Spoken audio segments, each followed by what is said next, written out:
There you can see Sabarimala Shrine has opened today at 5 o'clock for the 41-day annual pilgrimage season, and ahead of the opening, the Kerala government has said that the shrine is no place for activism, and activists hoping to make a statement by taking up the pilgrimage will not be given police protection. In fact, today 10 women were turned away or sent back from the base camp. That's what we've learned from our sources. It's not clear whether they were sent back or they saw the crowds and went back by themselves. But there you can see the Sabarimala Shrine has opened. Now, the state government has so far been very non-committal on the issue of giving protection to women between the ages of 10 to 50 years who are allowed to enter the shrine after the top court last year lifted the ban on the entry of menstruating women. It was an extremely controversial move at the time among because you had many people criticizing the move, saying that it was a custom, and the Kerala government at that time had provided protection to the women.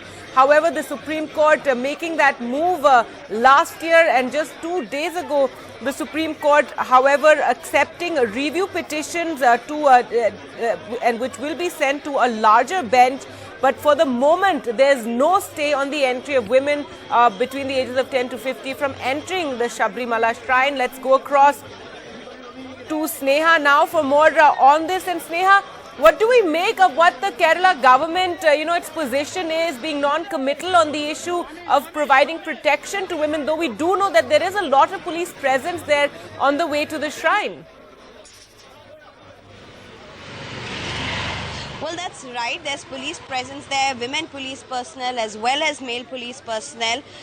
Over 10,000 police personnel are going to be deployed there over the next 4 phases. Around 2,500, 3,000 police personnel have already been deployed there today. The temple, as you can see, the visuals has already opened. But will women between the age group of 10 to 50 be able to make it inside the temple, despite there being no stay order on the earlier verdict of the Supreme Court?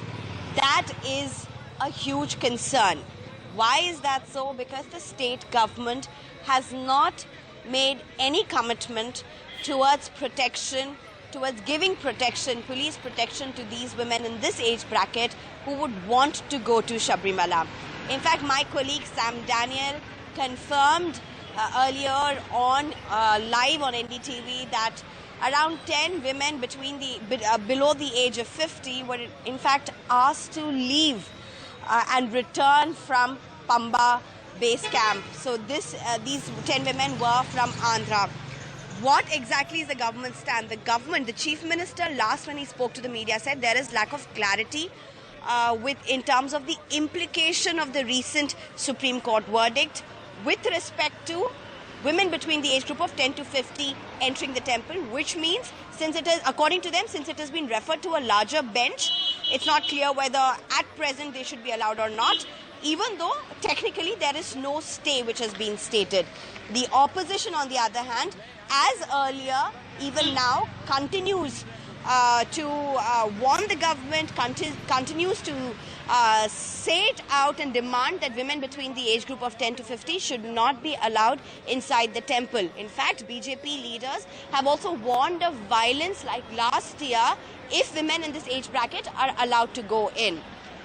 One of the ministers, Gargi, very interestingly, also made it very categorical that this place is not for women to come and show their activism or show their strength. And if they want to come to Sabarimala, then let them go to the court and get a court order. So that quite clearly does reflect what to anticipate from the state government in times to come. We must remember that all of this is also part of the politics that has played out in the state since the last Supreme Court verdict in September 2018. After which there were violence across parts of Kerala and protests even in Sabarimala.